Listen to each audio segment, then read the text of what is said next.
Heart டிஸ்குகள் காணாமல் போயுள்ளன.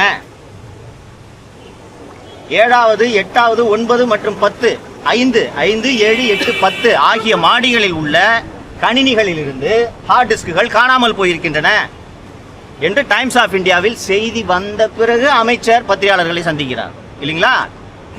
இது ஒரு வெளிப்படையான அரசு, ஜீரோ கரப்ஷன், டிரான்ஸ்பரண்டா இருக்கும் என்று மாண்புமிகு முதலமைச்சர் அவர்கள் சொல்வதை நானும் நம்புகிறேன், நீங்களும் நம்புகிறீர்கள்.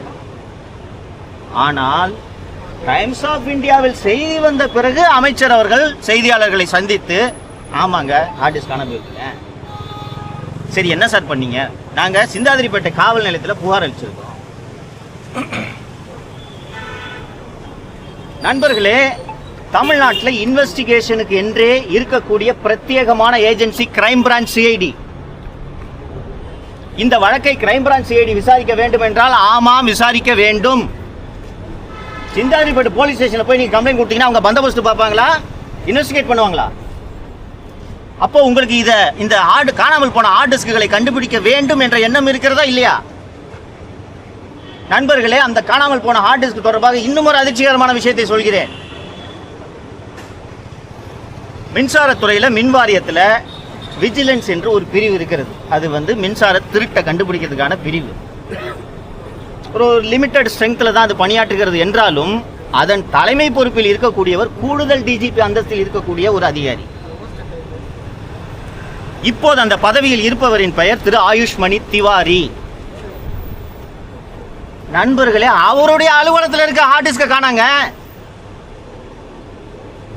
அப்போது மின்சாரத்துறை அமைச்சர் திரு நிர்மல்குமார் அவர்கள் என்னதான் ஆய்வு செய்தார்? Sir, April 30 Madras high court division bench CBI investigation transformer கொள்முதல்ல சிபிஐ இன்வெஸ்டிகேஷன் போட்டிருக்குங்க.